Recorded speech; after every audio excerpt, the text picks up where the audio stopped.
Chers amis, chers camarades, patriotes, amis et frères de la Côte d'Ivoire, je vous salue. Je suis Herman le Patriote, votre frère.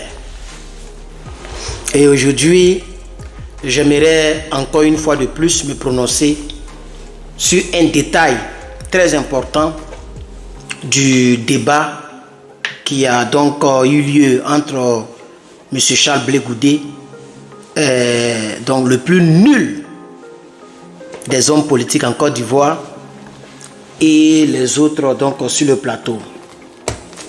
Alors, on va écouter cette partie. Je ne crois pas que je vais durer, mais peut-être que je vais faire 30 minutes. On va écouter ceci, s'il vous plaît. Très important. Vous et le PPACI, vous n'êtes pas forcément en odeur de sainteté. Non, on ne va pas mélanger les choses. On ne mélange pas les choses. Non, c'est une transition pour vous amener sur la question qu'il a évoquée. Dites-nous, allez-y. Ici, on parle de personnalités politiques. C'est cela. Qui ont été exclues de la liste électorale. Que faire? C'est ça la question. Moi, je fais une gestion par objectif. Je fais une gestion par résultat. Je dis, hier, c'était une décision juridique. Maintenant, qu'est-ce qu'il faut faire? Pourquoi les militants du PPACI sont sur pied de guerre? Avant-hier, ils n'étaient pas sur pied de guerre. Leur attitude aussi est une conséquence de la décision d'hier. Pour essayer de calmer tout cela, j'ai proposé, et je le propose, de demander au chef de l'État de prendre une décision, de rencontrer ses pairs, qui sont le président Bédié, le président Ouad, le président Gbagbo. Ils vont se parler pour que cette décision-là puisse faire tomber l'atmosphère politique. C'est ce que j'ai dit. Et ça, il n'y a pas de contradiction sur ce point. Qui dit qu'il faut parler d'une même voix. La décision est tombée hier. La précipitation est source d'erreur. Et moi, est-ce que je dois parler du PPACI? Vous n'en savez rien. Avant nous parler hier, vous n'en savez rien. Mais c'est pour ça qu'on vous pose la question. Voilà, mais je ne répondrai pas à cette question. Pourquoi? Mais parce que je ne veux pas y répondre. Je pense que ce qui est important ici, c'est comment faire pour que le climat social puisse être apaisé. Charles Blé Goudé, vous ne manquez aucune occasion de rappeler que vous avez fait la prison avec le président Laurent Gbagbo. Votre relation personnelle avec votre mentor, votre père, comme vous l'appelez, évidemment suscite beaucoup de réactions, beaucoup d'inquiétudes, parce qu'on a entendu dire que le torchon brûle, le torchon a brûlé, soit avec lui-même, soit avec ses partisans. Moi-même, quand vous m'avez reçu à La Haye, vous avez dit que le problème, c'était pas avec lui-même, c'était avec son précaré. Aujourd'hui, où en sommes-nous dans vos rapports? Est-ce que vous avez été reçu sans qu'on le sache? Est-ce que vous n'avez pas encore eu l'occasion de le voir? Comment les choses se passent aujourd'hui avec le président Laurent Gbagbo? Mais est-ce qu'on a fini avec le sujet de la radiation sur la liste électorale? Comme c'est vous qui dirigez les débats. Oui, bien sûr, chacun a donné son point de vue là-dessus. Donc maintenant, on est arrivé exactement. Les relations entre le président Laurent Gbagbo. Tout à fait. Chers parents, vous avez assisté au début de ce débat. Je veux parler de cette partie. Il a refusé catégoriquement d'aborder le sujet de M. Laurent Gbagbo. Il a insisté dans le refus, mais l'autre côté, le journaliste aussi insiste qu'il y ait donc ce débat, que le débat ait lieu. Et comme il a dit, vous ne manquez aucune occasion de rappeler que vous avez fait la prison avec lui, tout le temps, tous les jours. Et donc quand vous rentrez en Côte d'Ivoire, c'est normal que le peuple de Côte d'Ivoire sache exactement où tu es. Alors il se trouve là, puis au mur. C'est maintenant, il reconnaît que c'est l'autre qui gère les débats. Mais c'est lui qui gère les débats, puis tu ne voulais pas. Mais le monsieur a rappelé à Charles Blé Goudé que tu ne manques pas d'occasion de rappeler que tu as fait prison avec lui. Comme si tu étais la seule personne qui a fait prison à cause du combat. Charles Blé Goudé a refusé et ne voulait pas en parler parce que ça fait mal. Écoutez, c'est comme le goumé-goumé. Quand tu as la personne que tu aimes, ok, ou bien même pas, bon ça c'est un autre cas, hein, mais je vais dire, la personne que tu as quittée pensant avoir mieux ailleurs. Et quand tu te rends compte que tu as perdu, mais la honte fait que tu ne peux pas aller vers cette personne, et tes actions d'hier, c'est-à-dire tout ce que tu as fait, tout ce que tu as dit, ça est devant toi comme ça. Quand tu vois là, tu n'as même pas le courage de repartir encore vers la personne parce que tu sais que c'était trop flagrant. Quand c'est comme ça, à chaque fois que le sujet vient, ça te fait mal au cœur.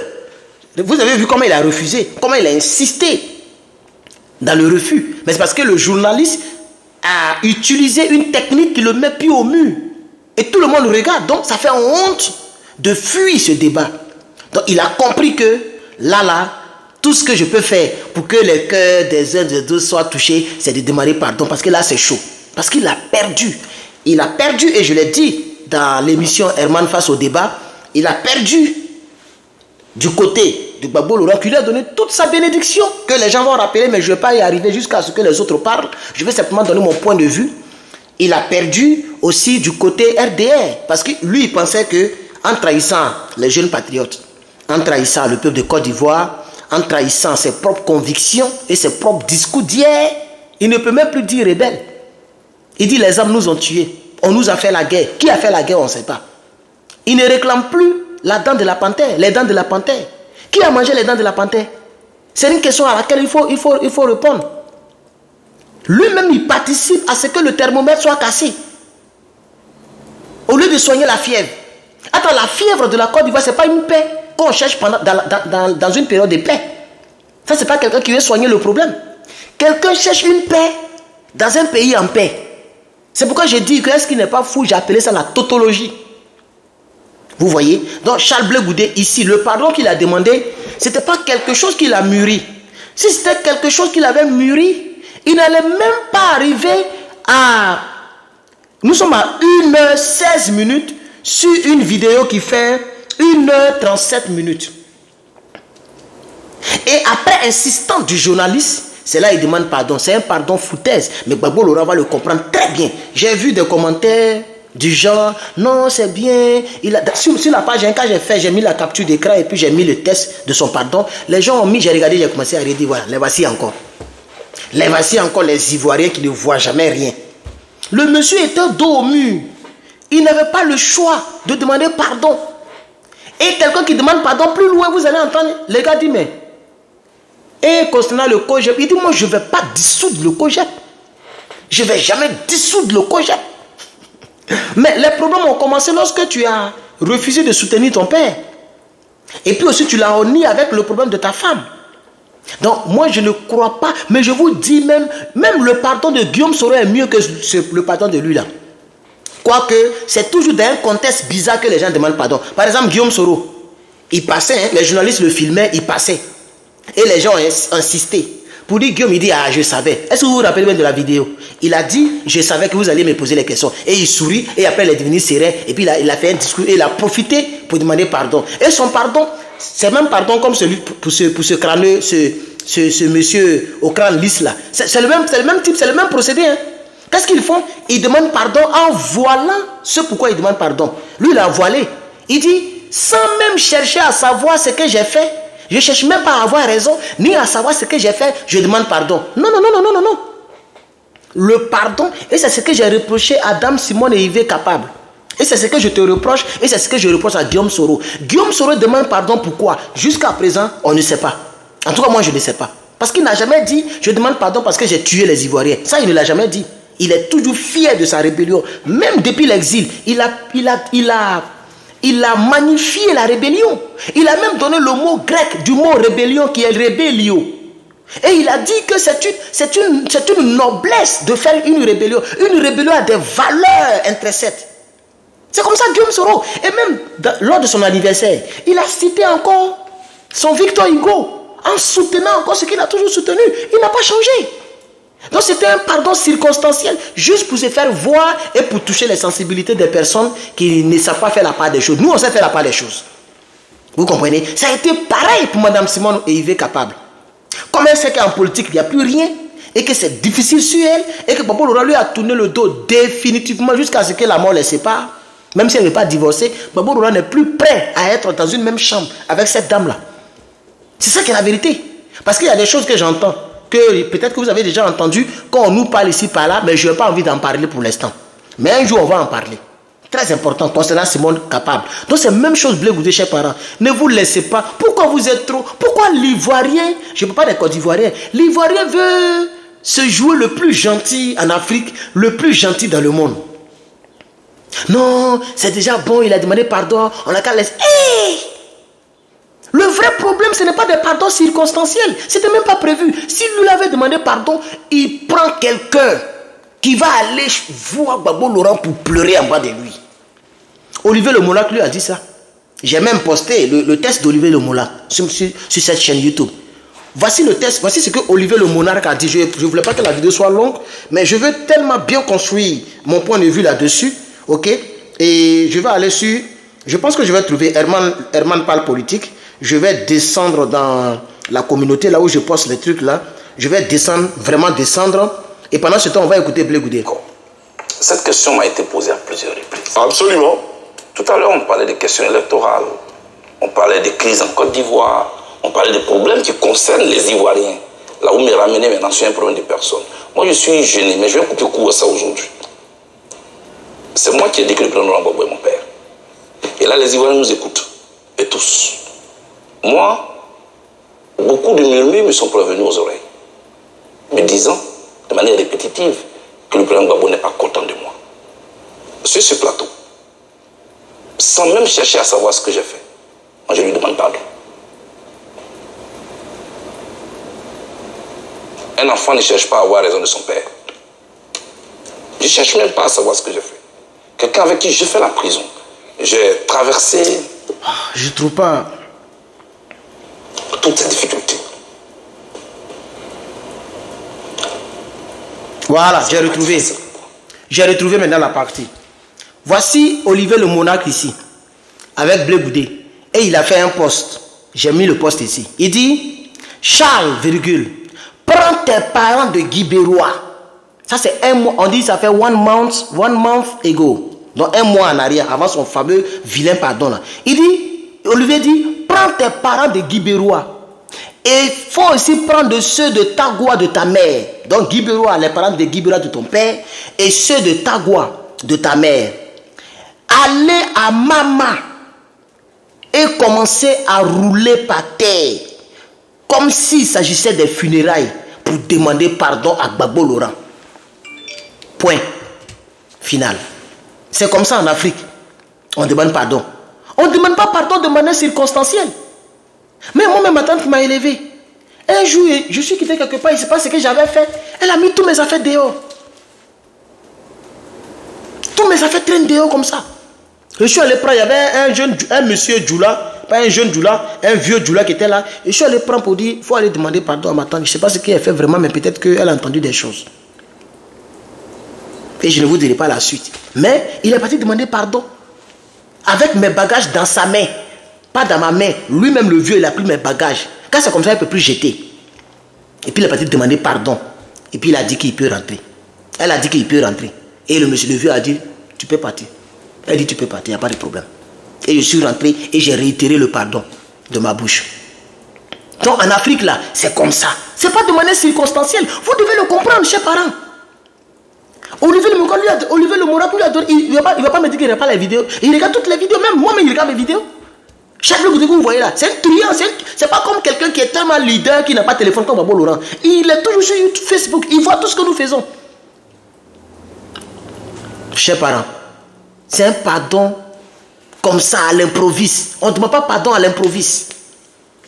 Lui-même, il dit, je vais couper court. Pour ne plus qu'il y ait des trucs, pour que les gens disent qu'il a demandé pardon. Le pardon qu'il a demandé, ce n'est pas un pardon sincère. La preuve, regardez comment il parle de son parti politique. Je vais revenir en arrière. Parce que j'étais en train de chercher le poste. On parlait des crises en Côte d'Ivoire. On parlait des problèmes qui concernent... Le problème, c'est l'entourage. Est-ce que c'est le sentiment que vous avez? Je ne veux même plus discuter de tout cela. Moi, je ne connais pas l'entourage. Je connais une seule personne, c'est Gbagbo Laurent. C'est avec lui que j'ai fait mon parcours. Quand j'étais en prison, je n'étais pas en prison avec un entourage. Quand la CPI me cherchait au Ghana, la CPI ne cherchait pas un entourage. La CPI cherchait Charles Blé Goudé. Quand l'ONU a condamné ici, m'empêcher de voyager, l'ONU n'a pas condamné un entourage. L'ONU a condamné Alors, Charles. André, il a fait passer, mais c'est pas grave. Non, il a dit que je ne cherche même pas à savoir ce que j'ai fait, je demande pardon. Non, là, je suis désolé.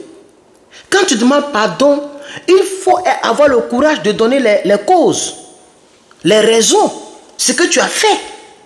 Parce que tu as fait quoi, puis tu demandes pardon. Et c'est la même chose que je reproche à Guillaume Soro, comme je l'ai dit tout à l'heure, et puis à Mme Simone Kappa. Quand on demande pardon par rapport à quelque chose. Chers parents, que les gens arrêtent de jouer avec vous et puis avec les mots et avec vos sentiments. Vous êtes là, il a demandé pardon. Moi, je lui ai dit, voilà, ils ont commencé les conneries là. Ils ont commencé les conneries là. Ils ne peuvent même pas lire entre les lignes. Ils ne peuvent même pas analyser le champ lexical du pardon. Qu'est-ce qui entoure le pardon? Qu'est-ce qui a appelé le pardon?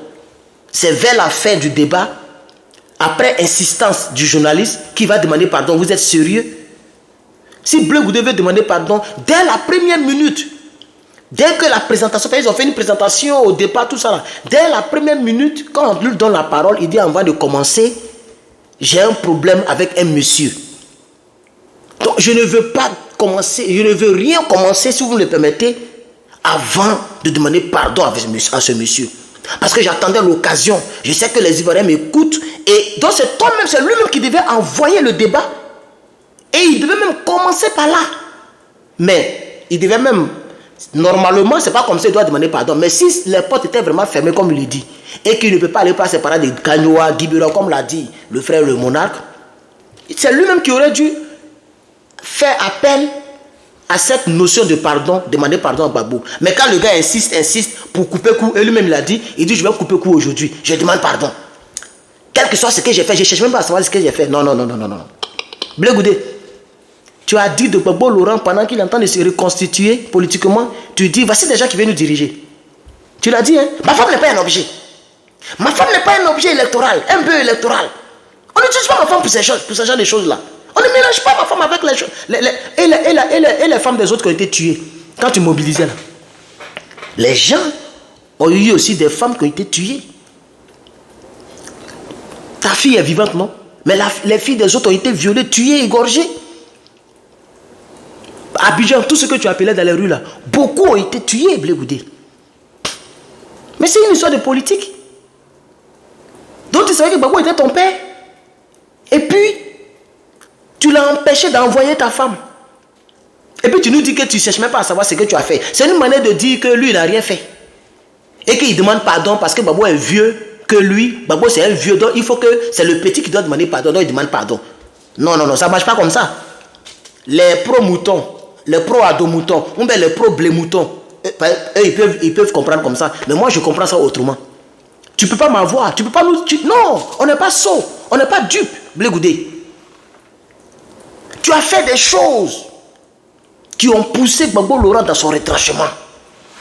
Et ça sera sur ta conscience pour le restant de ta vie. Tu le sais. Tu as perdu des deux côtés. Tu as perdu. Draman n'est pas prêt pour te recevoir. Dans le même débat, on lui demande, mais et Draman ton nom. Et puis il rit. Draman, il est occupé, il ne veut pas me recevoir. Alassane Ouattara, il est président de la République de Côte d'Ivoire. Le chef suprême des armées. Il peut aller, même si tout de suite Alassane veut quitter en Côte d'Ivoire à l'heure là. S'il veut quitter en Côte d'Ivoire pour venir ici, il peut venir. Personne ne peut l'empêcher. Parce qu'il est un vice-président. C'est son petit frère qui est ministre de la Défense. Côte d'Ivoire est sécurisé, fatigué, fini. Sécurisé pour leur bien-être, mais en danger pour le peuple de Côte d'Ivoire. Tu comprends? Il ne veut pas te voir, il ne veut pas te recevoir. Parce qu'il sait qui tu es. C'est le président Laurent Gbagbo qui a trop joué avec toi. Moi, quelqu'un qui me soutient, à qui on donne des millions, et qui n'est pas prêt pour prendre la carte des militants pour me soutenir. Et puis, dans le soutien, c'est-à-dire le soutien COJEP, est toujours bizarre. Mais Youambi Angenor, qui fait partie de ceux qui ont créé le COJEP, il paraît même que le COJEP, c'est pour lui. Et puis, tu le lui as arraché parce que tu étais le président de la Galaxie Patriotique. Il est mort. Il est mort sachant qui tu es. Il est mort avec ça. Il sait qui tu es. C'est pourquoi il a quitté le COJEP, il est parti à l'EPPACI. Et malheureusement, il est décédé. Dans ses crash, je ne sais pas quoi, là. Il a fait un accident. Donc, Blé Goudé, on sait dans quoi tu es. Voilà. Tu as refusé que Gbagbo envoie ta femme. Tu as laissé tes chiens méchants sur les réseaux sociaux pour insulter le père, le président Laurent Gbagbo, qui t'a fait du bien, qui t'a donné un nom. Même le professeur qui est ici, là, ce monsieur-là, juste après Blé Goudé, c'est lui qui va prendre la parole, mais on ne va pas arriver là-bas. Il dit, Gbagbo Laurent t'a donné tout. que Gbagbo Laurent, le seul fait qu'il te serrait la main comme ça tout le temps à la télévision, il ne le faisait même pas avec Afin Guessan, qui a été son premier ministre. Il ne le faisait même avec Madame Simone Gbagbo, avec qui il dormait là, avant là. Elle n'a pas eu ce genre de privilèges là. Des gens qui sont partis, qui le représentaient, pendant que toi, avec ton cogep, tu es caché, et puis tu étais dans un faux plan là, tu n'es pas prêt pour le soutenir là. Damana Pika, c'était dans le feu. On pouvait tirer sur lui à bout portant. Où il a arraché les résultats, on pouvait le tuer. Il a mis sa vie en danger. Mais ceux-là, ils n'ont pas bénéficié de ce que tu as bénéficié. Le monsieur l'a dit. Et c'est comme ça que tu as remercié Gbagbo Laurent. Tu as laissé tes chiens méchants sur la toile. On l'insulte, tu ne parles pas. Mais quand Chris Yapil parle, là tu fais vidéo pour répondre. Mais quand on parle de ton père, tu ne parles pas, tu regardes. Et toi-même tu appuies dessus. Il y a quelqu'un qui a dit, c'est Gbagbo Laurent, il parle comme ça. Hein. Quelqu'un a dit que quand l'homme marche, il laisse des traces, comme ça on peut les retrouver. Mais moi je dis, moi je dis, que quand l'homme marche, il laisse aussi des taches. Moi je n'ai pas laissé des taches. Donc c'est Gbagbo Laurent qui a laissé des taches. Tu as dit au RDA bis, c'est-à-dire le GPS, les rebelles, ils sont allés te voir à la CPI. Tu leur as dit que Gbagbo n'a pas gagné les élections. Tu penses qu'il n'est pas au courant? Tu as dit que Gbagbo Laurent n'a pas gagné les élections, que c'est Draman qui a gagné. Et que tu en veux à Gbagbo Laurent, c'est à cause de lui que tu es à la CPI, parce qu'il n'a pas voulu quitter le pouvoir. Tu as dit ça aux rebelles, aux Amirats blindés. C'est eux qui ont dit, c'est pas moi, les soulets de Paris là. Tu leur as même dit, pire, que prochainement ils n'ont qu'à porter Boubou pour aller te voir, comme ça tu prends photo avec eux. Tu leur as dit ça, oui, vrai ou faux? Gbagbo est au courant de tout. Hein? Tout ce que tu fais, c'est un ancien président de la République. Il est au courant, on vient lui dire tout. Il n'a pas de téléphone, mais on vient lui dire. Lui-même, sa récente sortie, il a dit. Il dit, quand les gens entendent quelque chose net, Gbagbo, tel a dit comme si. Il dit, c'est moi-même, je ne veux pas avoir de téléphone, sinon je peux acheter un téléphone. Il dit, c'est moi-même, je ne veux pas avoir de téléphone parce que je vais être en paix. Parce qu'on fatigue. Gbagbo Laurent, on le fatigue à cause de vous comme ça là. Toi, les Simone Gbagbo, etc. Là, à cause de vous là. Tout le temps, on lui disait, voilà ce qu'il a dit encore. Il dit que toi, tu as laissé des tâches. Que quand un homme marche, il laisse aussi des tâches. C'était Gbagbo Laurent, tu parlais comme ça. Ma femme n'est pas un objet. Voici les gens qui viennent nous diriger. Tu as oublié que je ne sais pas ce que j'ai fait et je ne cherche même pas à savoir ce que j'ai fait. Je lui demande pardon. Mais tu es un menteur. Tu es un menteur. Ton pardon n'est même, c'est même pas de tes oreilles. Je suis sûr même qu'il ne sait même pas que tu as demandé pardon. On lui a dit, il va rire comme ça. Et puis il va dire, Nadi, viens me masser, pardon, viens me masser. Mon dos là me fait mal. Et puis il va passer à autre chose. De la manière qu'il a tenté de négliger Simone Capable. Et puis de la manière qu'il a arraché, il a donné l'enveloppe à Pascal Afin Guessan. C'est comme ça il va te négliger. Tu vas mourir de ton propre poison. Tu vas voir dedans. Pour l'instant là, tu vas tourner, c'est tout nouveau, tout beau. Quand tu as fait 2 ans, 3 ans, 5 ans, Draman va passer en France en 2025. Et puis tu vas faire encore jusqu'à... On va dire, oh lui là c'est un salaud, Zelensky, Portron. Oh, tu as parlé même, on va dire, oh quitte là-bas, viens soyer là. Tu connais Ivoirien à bouche, hein? Ils vont te soyer comme ça. Pour le moment quand tu parles, est-ce que moi on m'a chassé dans un village? Même Draman est au pouvoir et Draman t'approuve. Qui va te chasser? Mais tu vas voir. Patrick Hachi, il a eu, non? Tu vas voir, un jour tu vas voir. Nous on sera comme ça dans nos salons avec nos enfants. Et puis il y a mon enfant qui dit, ah, mon cher, nous on a parlé politique jusqu'à ils n'ont qu'à faire là-bas. Moi maintenant c'est ma famille qui m'intéresse. Et puis on va se moquer de toi, puis on va rester là, puis on va rire. Voilà. Parce que tu as choisi le mauvais chemin. Et le chemin que tu as choisi, c'est le chemin dangereux. Parce que tu joues à eux encore, ils vont te fioler. Faut t'amuser, tu vas voir. Tu bavardes beaucoup, non? Faut t'amuser. Tu passes sur tous les plateaux de télé, non? Faut te rappeler de Papa Wemba, hein? C'est micro, puis pio, la fiole a pris. Ah d'accord, faut rester là, tu vois qu'Abidjan les gens s'amusent. On te parlait, tu n'écoutais pas. Moi-même, j'ai crié, j'ai dit, il faut rester là-bas. Il faut rester à la haie, il faut rester. Tant que Draman est là, il faut rester là-bas, c'était mieux. Il faut faire comme les Serge Kassi, c'est pas grave. Même si tu rentres à 60 ans, tu vas rentrer en triomphe. Mais maintenant, regarde comment tu es.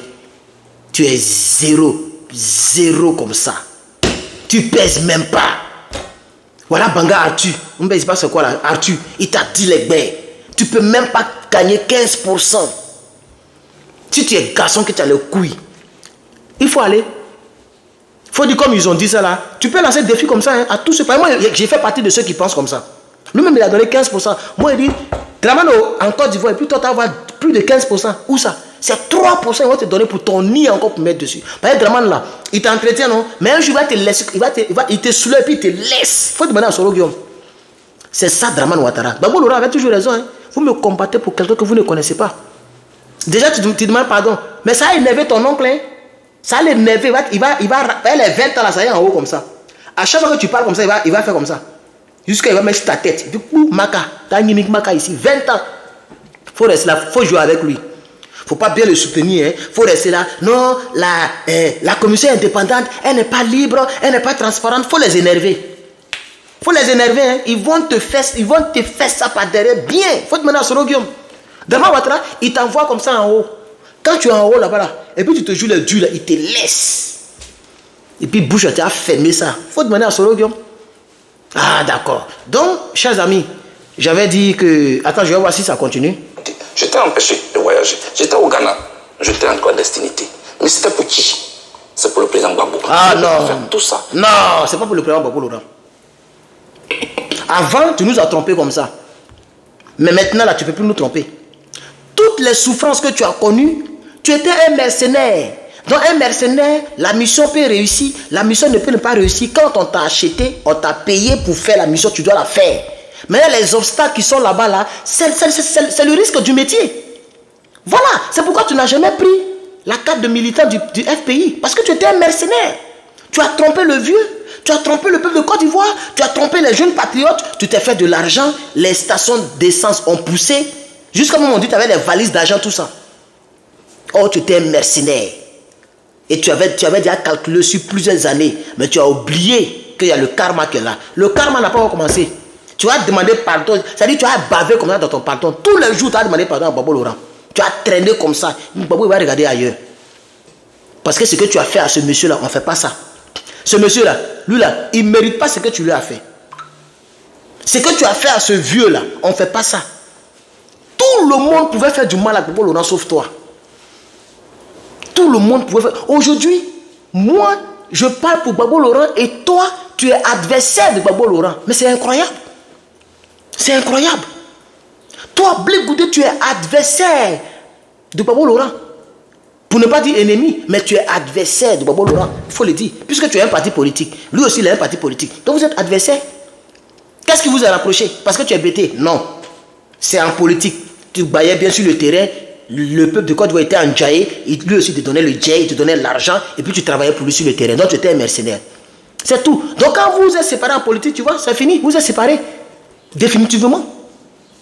Voilà. Même si demain Gbagbo Laurent, parce que lui il est bon, il va vouloir un jour dire, bon, c'est pas grave, il va le recevoir quand même. Mais tu n'auras jamais la place que tu as eue là. Et ça là, ça te fait mal jusqu'à dans ton tombe. La place que tu avais eue de Gbagbo Laurent là, tu n'auras plus jamais ça encore.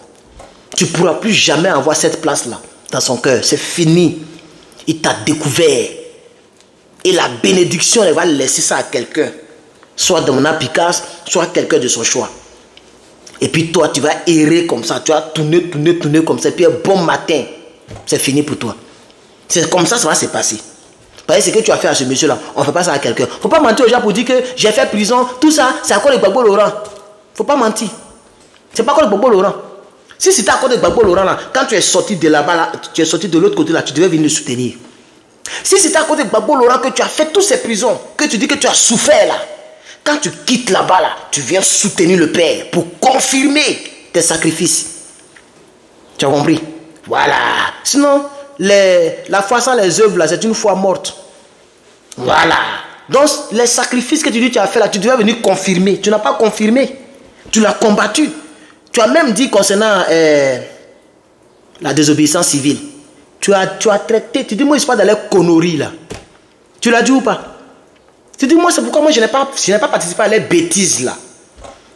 Oh ton père, lui que tu dis ton père, celui pour qui tu as fait, tu t'es battu là, il est dedans. Il est même le doyen de ça.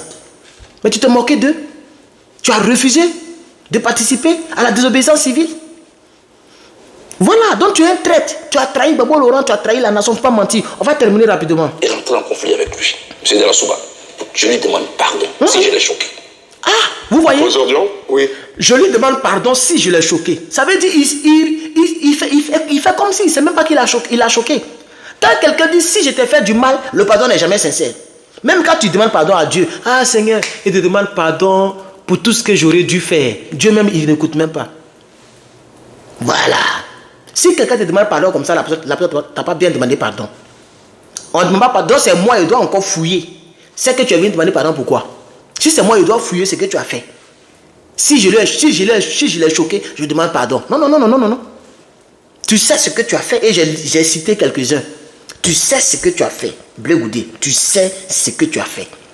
Mais tôt ou tard, ça va sortir au grand jour comme ça. Et puis on va étaler ça comme ça. Tôt ou tard, un jour, ça va sortir. Un jour, Koudou va parler. Il ne parle pas trop. Un jour, il va nous dire exactement ce qui se passe. Tu as menti sur lui. Non, Gbagbo Laurent m'a appelé quand il allait en Côte d'Ivoire. Gbagbo Laurent m'a appelé quand il devait voyager. Tu es important. Gbagbo t'a appelé. Maintenant, après, on a découvert que c'est faux puisqu'il n'a même pas de téléphone. Il t'a appelé comment? Nadi Bamba ne veut pas te sentir. Or, son téléphone est entre les mains de Nadi Bamba. Il t'a appelé comment? Puisque Nadi, elle ne veut pas te sentir. Elle t'a découverte. Elle sait qui tu es. Et c'est elle qui jette tous les appels entrants et sortants. Tu vois, donc tu avais menti. Il n'a jamais fait cas de ça. Il n'a jamais parlé. Il ne parle pas comme ça. Mais un jour, il va parler. C'était même comme pour Draman Ouattara. Il ne parlait pas, il ne parlait pas. Un jour, il dit, je vais vous dire aujourd'hui pourquoi je combats Draman Ouattara. Et il a listé ce pourquoi il combat Draman Ouattara. Et il a parlé même du PPTE.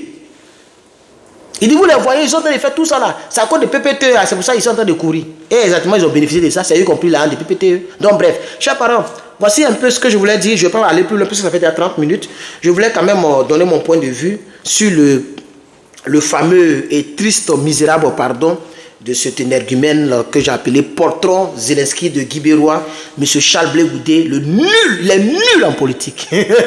Voilà, donc c'est ce que je voulais dire. Je suis Herman le Patriote. Que Dieu vous bénisse et abonnez-vous. Voilà, beaucoup regardent mes vidéos, mais vous ne vous abonnez pas. Donc abonnez-vous pour agrandir la communauté. Nous sommes à 10 009. Voilà, un peu ça monte. Nous étions en 2007, 2008, 2009. Donc abonnez-vous, on va faire les 11 000, ainsi de suite. Si tu regardes mes vidéos que tu n'es pas abonné, tu es maudit. Parce que je fais un combat qui est noble. Un combat qui est encourageant. Si tu regardes, mais tu ne cliques pas abonnement là, tu es maudit et puis je te maudis. Au nom de tous les jeunes patriotes qui sont morts, au nom de Dieu. Et c'est comme ça maintenant je vais commencer mes vidéos. Si tu n'es pas abonné, il ne faut pas regarder mes vidéos parce que tu es maudit, tu es méchant et tu es maudit. Voilà. Je remercie toutes les personnes qui sont abonnées parce que vous me donnez du tonus, vous me donnez de la voix et vous me donnez la force. Et il y a 5 personnes. Il y a 5 personnes. Oui, il y a 5 personnes qui ont souscrit et qui sont membres de cette chaîne. J'ai déjà fait une vidéo en privé pour vous. La vidéo est disponible. Si vous voulez savoir où la vidéo se trouve, allez-y là où je poste les trucs là. Là où je poste où je mets les photos et puis les écrits là. Vous allez voir la vidéo, elle est disponible. Et elle est seulement visible que par vous. Les autres ne peuvent pas la voir parce qu'elle est privée, mais elle est disponible pour les abonnés. Pour les souscripteurs, vous êtes 5. Donc je vous salue, je me rappelle de Tracy, je me rappelle de Shaila, je crois, et puis le retour dans le passé. En tout cas, je connais un peu les noms là. Et Ozoa Brigitte, voilà, salut maman. Donc je connais un peu les noms des souscripteurs, je vais trouver pour retenir vos noms. Il y a un qui a mis quelque chose, 226, on dit c'est un Togolais, tu es salué aussi. Merci d'avoir souscrit, à vous tous qui avez souscrit, voilà, et à vous tous qui soutenez le combat. Et surtout, que Dieu bénisse la Côte d'Ivoire, que Dieu bénisse les Côte d'Ivoiriens et les Côte d'Ivoiriennes. Je vous remercie, à bientôt pour la suite des débats.